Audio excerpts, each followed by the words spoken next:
Hey everybody, welcome back. So a while back I matched some Pure Drive 98s for a player at the University of South Carolina, and even though it was a pair of matched pairs, one came in really out of spec as far as swing weight, and since then I've posted another video of me taking some paint off to reduce swing weight, but I just kind of talked about it, kind of post-mortem I guess, and didn't really show what I did, so I figured I would actually show you how I do it and what I did. So first things first, got to pop the grommets out, because to do this, you're going to have to take the head guard off. I'm going to give myself some more light, even though that makes the background kind of crappy.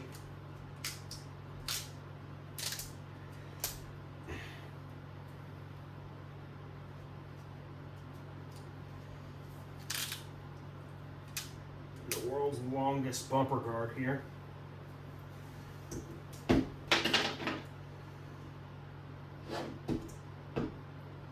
So the other racket that I did this to in the other video was an Ultra 100, and it had to lose a lot more swing weight than this one does. This one really only needs to lose like 4 points of swing weight.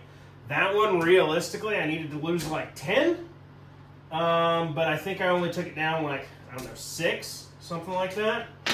But basically what we're going to do is I'm going to open it up like so. You can kind of see what we've got here. And go ahead and pull a couple more of these out. Give me a little more room.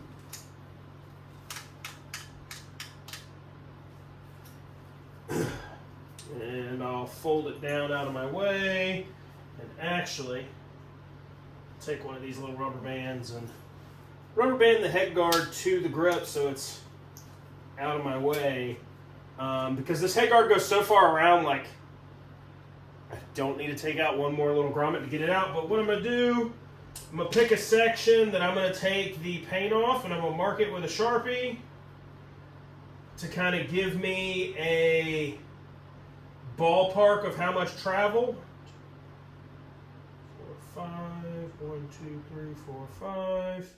So somewhere in the area of that like 6th grommet is where I'm going to take the paint off to hopefully reduce the swing weight enough to get this frame so that it's within a usable spec and can be built back up overall to reach the player's desired spec.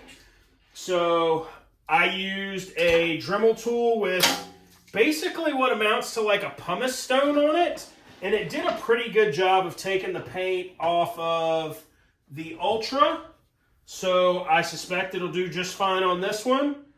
Now that I got grommets out, all's out of the way, frames marked, got to protect the eyes.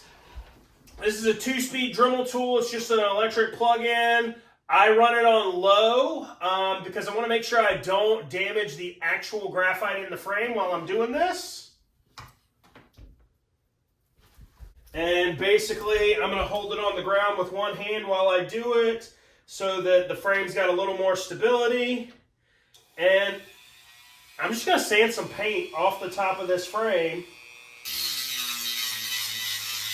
to try to reduce swing weight. And in addition to the glasses I'm wearing, realistically, I should probably have like a mask or a respirator, but such is life. I don't just have one sitting around. So I'll just be inhaling these wonderful paint fumes tonight.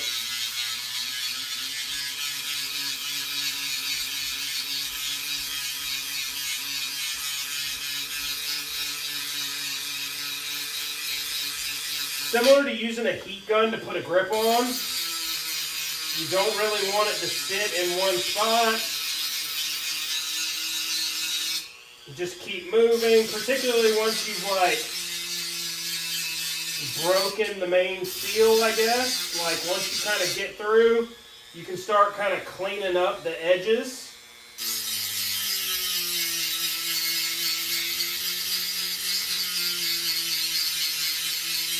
and you want to stay under the head guard area because you are taking some paint off the frame. I don't believe I'm taking enough to actually weaken the frame in any real way. Because once I see that graphite, I stop going. But you are taking paint off the frame.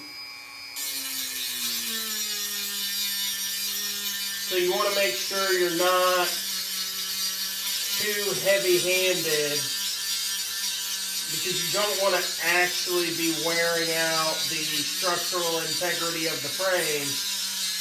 But at the same time, the company doesn't want to replace the frame with one that is within spec, because oddly enough, I mean, this one was close as far as weight. The balance was a good bit off, which in turn led the swing weight to be a good bit off. But the company doesn't want to switch it out, because in my efforts to see what we had and get these frames matched, I had to take the plastic off the grip, and once that's done, as far as they're concerned, the frame is done. Even though it was never used for anything, and even though there's no other way to get an accurate measurement on everything without taking the grip off.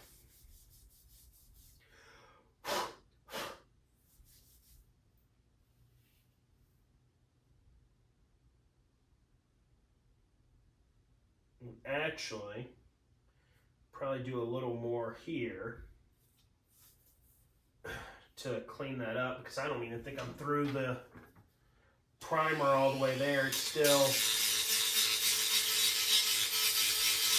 pretty dull. If you've ever seen exposed graphite on a racket, you kind of know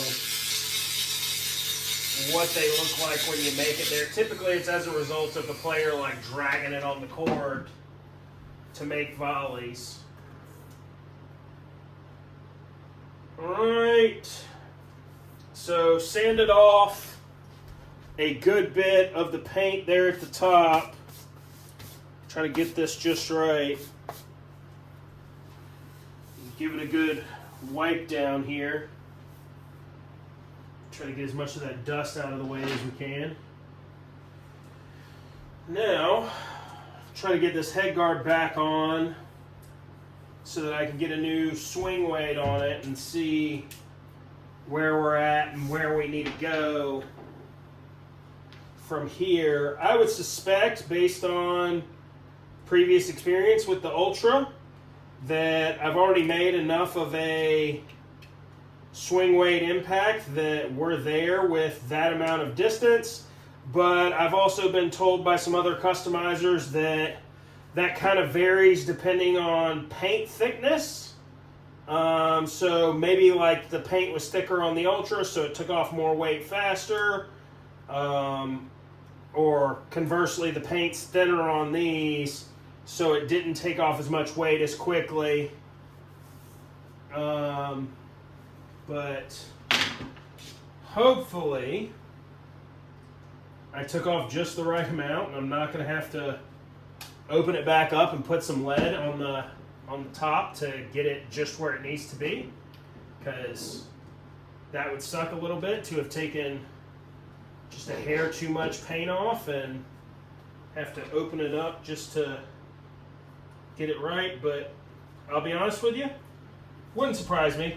I kind of erred on the side, in my opinion, based on the geography that I kind of marked off with the Sharpie. I feel like I erred on the side of taking more than I needed to start with, under the premise that I could put some lead tape under there to take up the slack if I took too much to start with, just so that I didn't have to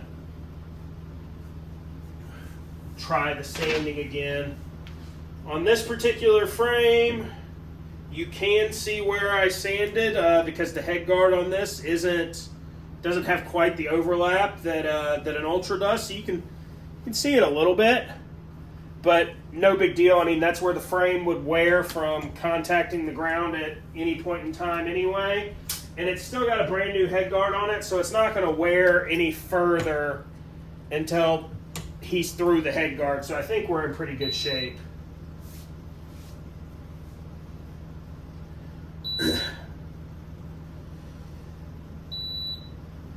I did calibrate the machine. I did check the swing weight before I did anything.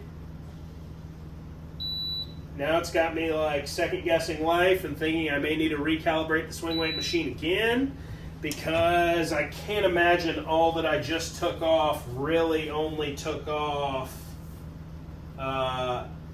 2 points of swing weight. That's kind of wild to me, I guess. You know, anything's possible, and it's always possible that it only took off 2 points of swing weight. With all of that surface area, I wouldn't have expected that. I would have expected it to be more swing weight gone already. But stranger things have happened, I guess.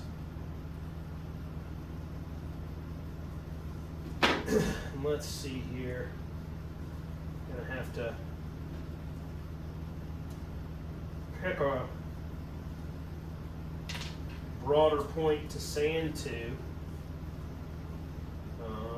Maybe we keep going around to there,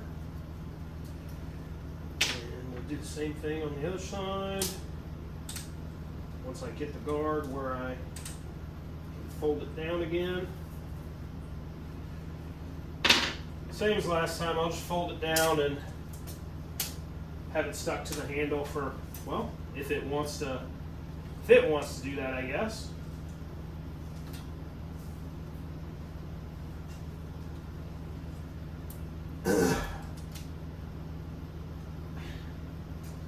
So this frame has like a paint fade on it, and from how much that took off, it kind of looks like I'm gonna need to go all the way out to that paint fade to get enough off of here to get the swing weight down. So let's try again, since the first sanding didn't get what we needed.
Well, that was a little more than I wanted to do and covered in dust again, but hopefully now we're down to where we need to be. Because if we're not down to where we need to be at this point, there's not a whole lot of option left on where to go and what to do from here if this didn't make it. I mean, I guess we can continue to grind at 12 o'clock, kind of in the actual graphite of the frame, but that seems a little counterproductive, you know, to get into the the actual structure of the frame when we're trying to make this a usable frame for this player. I don't suggest this to most people. If you end up with this situation, you got a racket that's too heavy, if you can bulk everything up to match that, sweet, do that. If you can't, see if whatever shop sold it to you will work with you and has the ability to test a couple frames and potentially get you one that actually fits the spec. I know, talking to a lot of my buddies that own pro shops, they're like, yeah, if we get one like that, we will certainly work with somebody, because it's kind of too far out to be reasonable. But you know, here we are working with the college accounts. Is good and bad. Good because pricing's good. Typically they're pretty easy to work with. Bad because they're selling a gajillion rackets to everybody, and there's no difference for them between a major D1 like South Carolina that's buying a bunch of rackets and some, I don't know, NAIA school that's buying a few rackets. You kind of get the same pricing and the same treatment. But hopefully, we're where we need to be. There we are. All right, one more time for good luck.